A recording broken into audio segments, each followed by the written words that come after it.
Now, to try and discover SQL injections, you need to browse through your target and try to break each page. So whenever you see a text box or a parameter on this form, for example, page.php, then something is equal to something, try to inject stuff here. So try to use a single quote, try to use an and, or the order by statement to break the page and make it look different. So I'm going to show you here an example. And I'm going to go into the login page first, right here. And it's asking me to log in. Now I've actually registered with my own name, so you can just go in here and register. I have a username called Zaid and a password with 123456.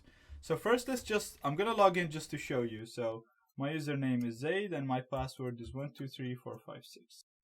And now I'm logged in as Zaid and my signature was AA. It's just nothing really, just like as a test. So I'm going to log out and we're back at the login page.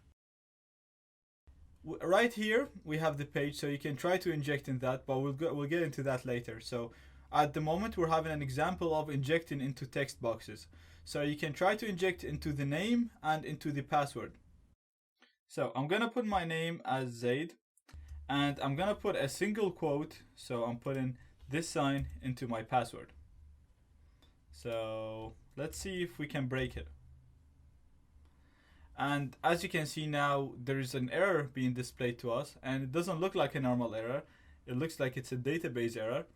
And usually you would be very lucky if you get an error like this. Now usually the error won't be as informative as this. Sometimes you'll just see that the page is not acting as you expected.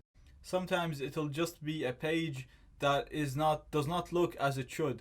For example, if it's a news page, maybe it'll have the article missing, or if it's a blog, it'll have one of the posts missing or different kind of posts. So you need to keep an eye on what's changing. In this example, we are actually getting a really nice error. It's telling us which file it has, and it's telling us that there's an error in the statement, and the error near the quotation mark that we added. And it also tells us the statement that's being executed. This is really good for learning, because now we can see what's the statement that the system is trying to run. And the system is trying to do a select star, so it's trying to select everything from accounts, where the username is equal to Zaid, and the password is equal to a single quote. And note that the system, the web application, is already adding quotes around the name. So when I said Zaid, it added Zaid between two quotes, and it added the single quote that I added between another two quotes. So that's why we had 3 quotes right here. So from this it's like 70% that the target website has an SQL injection. We're still not sure if it can execute what we want it to do. So can I actually inject code and get it to be executed? Let's see if we can do that. So the username is going to be Zaid again. And what I'm going to do with the password, I'm going to put my password. So I'm going to put 123456. And then I'm closing it. So I'll tell you why I'm closing it, because the current statement in the system is it's select star from to Zaid and is equal to, and it's going to open a single quote by itself. So let's call this as password. So we're treating this as a variable, and it takes in whatever I put in here, whatever I'm going to put in this box, and it's going to insert it instead of the S password, which is a variable. So I'm giving you an idea, so you need to be able to imagine this happening. So it's taking whatever I put in there and it's going to put it between 2 single quotes, and it's going to be inserted in there and executed on the system. So what I'm doing is I'm going to put 123456 and I'm going to add the quote myself. So what I'm going to do right now, the code is going to be like this. So it's going to select this and password is equal to that. And I have 2 quotes right now. Okay. And then what I'm going to do is I'm going to say and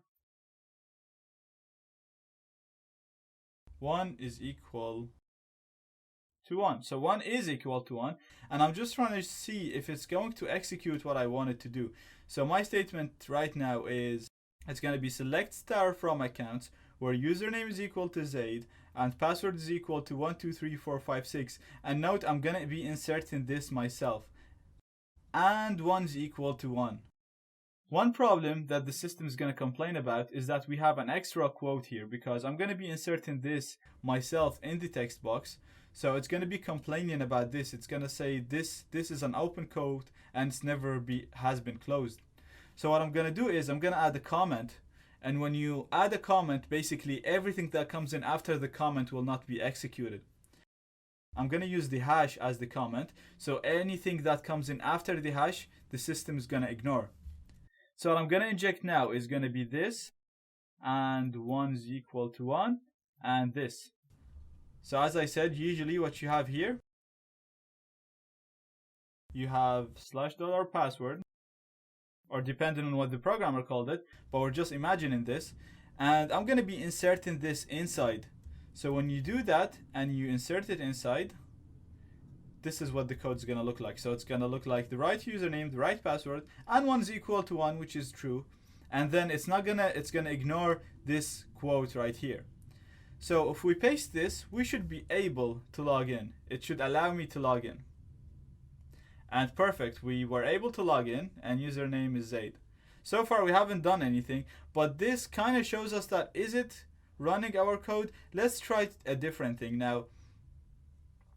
Let's try to add a false statement. So what we did 1 equal 1, and that was correct, and it executed what we wanted.